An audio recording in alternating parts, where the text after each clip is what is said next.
In 1996, a small operating system company called B Inc. released a demo.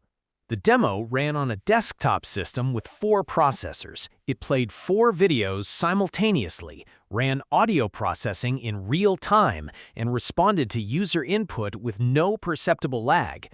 The audience at the demonstration was watching a system handle a workload that Windows 95 would have choked on entirely. The operating system was called BeOS. It was technically superior to every consumer operating system available in 1996. It was built by engineers who had left Apple with the specific intent of doing what Apple would not. It is gone. You have probably never used it, and the reason it disappeared is not that a better product replaced it. What BeOS was. Jean-Louis Gassi was Apple's head of product development before leaving in 1990. He took a group of engineers with him and founded B Inc. with the explicit goal of building an operating system from scratch for the personal computer market of the 1990s.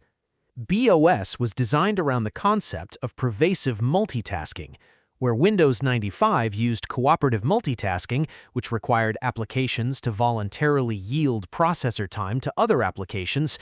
BeOS used preemptive multitasking with a real-time kernel.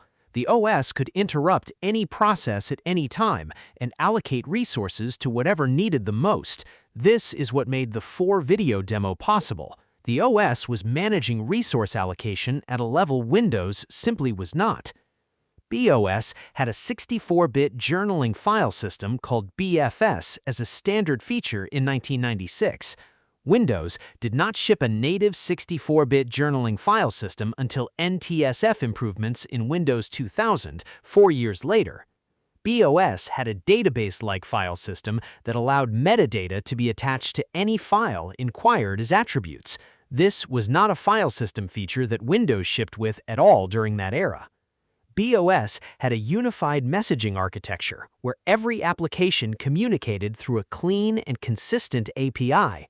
Developers who wrote for BeOS in that era consistently describe it as one of the cleanest programming environments they had worked in. Byte Magazine reviewed BeOS in 1997. Their verdict was that it ran like Windows should. What happened? In 1997, Apple was failing. Gil Amelio, Apple's CEO at the time, decided Apple needed a new operating system. Apple had spent years trying to build a successor to the Mac OS and failed. The internal project, called Copland, was canceled. Apple evaluated 2 options. The first was BeOS. The second was Next, the company Steve Jobs had built after leaving Apple. B Inc. negotiated with Apple through late 1996 and into 1997. The discussions moved to price. B Inc. wanted $275 million. Apple countered at $100 million. B Inc. accepted the counter, prepared the paperwork, and then received a call from Gil Amelio telling them Apple was going with Next instead. Steve Jobs sold Next to Apple for $427 million and returned to Apple as part of the deal.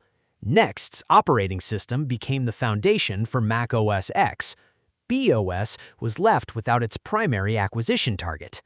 B Inc. pivoted to selling BeOS as a standalone consumer product. They sold a version for Intel hardware. They had a legitimate software library. They demonstrated that BeOS could run Windows applications through a compatibility layer. Then, Microsoft's relationship with hardware OEMs became the decisive factor.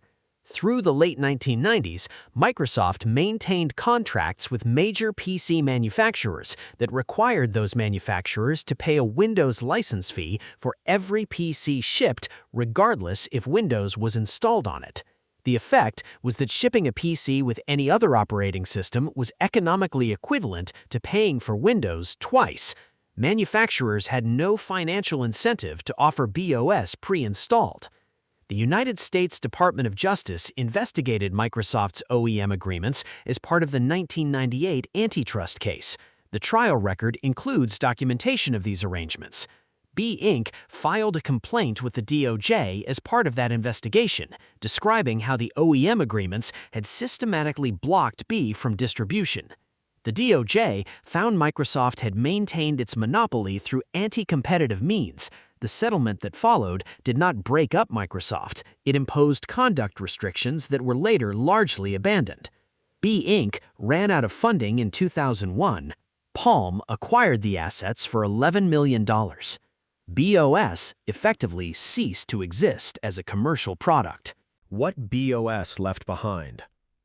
Haiku is an open-source project that has been rebuilding BeOS since 2001. It is binary compatible with BeOS software. It is actively maintained. You can download and run it today. The BeOS API influenced the design of iOS and Android in ways that are not widely discussed. Some of the engineers who built BeOS went on to work at Apple and at companies that contributed to mobile OS development.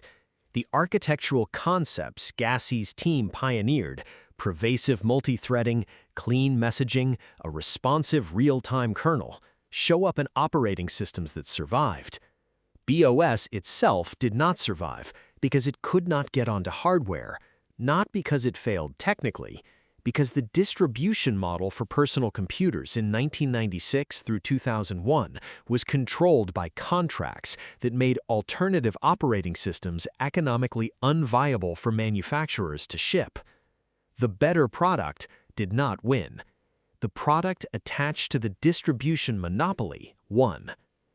What this means now. The PC market looks different in 2026 than it did in 2001. The DOJ remedy did not last. Microsoft's market share on personal computers remains dominant. Linux has grown on the desktop to approximately 4.7% globally, according to StatCounter data through 2025. BeOS is gone. The structural dynamics that killed BeOS did not disappear when the antitrust case closed. Control over distribution, over OEM relationships, over which operating system ships on hardware that ordinary people buy, continues to determine which software survives. BeOS was technically better. That was not enough. What survives technically is not always what survives commercially. That pattern did not end with BeOS. Look at what happened to WebOS. Palm built it in 2009 as a genuinely innovative mobile operating system. Multitasking cards, a unified notification system, synergy for contact aggregation. Reviewers called it the most thoughtful mobile OS they had seen. Palm had neither the distribution relationships nor the manufacturing scale to compete with Apple and Google.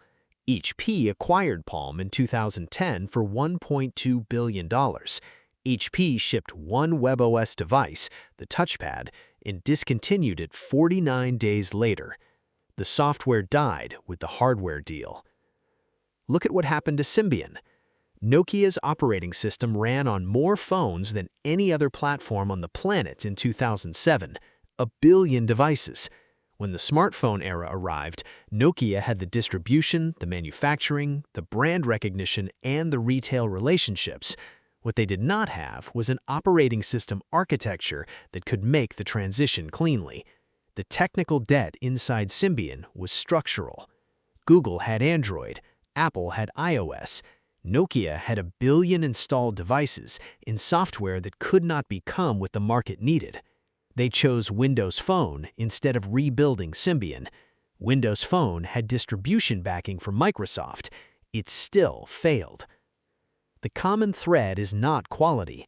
The common thread is that software ecosystems require distribution, and distribution is controlled by relationships between companies, not by benchmark scores. BeOS ran smoother than Windows. It did not have the OEM relationships. WebOS thought more carefully about multitasking than iOS did in 2009. It did not have Apple's retail stores or Google's manufacturing partners. Symbian had the numbers. It did not have the architecture. The engineers who build the technically superior product are often not the same people who control whether that product reaches the people who would benefit from it. That gap between technical merit and commercial survival is not unique to operating systems. It is the structure of every market where distribution is controlled by incumbents with existing relationships. BeOS is the clearest example in OS history because the antitrust record makes the mechanism explicit. The DOJ found the mechanism, named it, documented it, and then did not dismantle it. The Haiku project is still building, 23 years after B Inc. closed, a volunteer community maintaining binary compatibility with a dead commercial OS because the technical foundation was worth preserving. That is not nostalgia. That is an argument. Subscribe. Sudo Bit Logic is just getting started.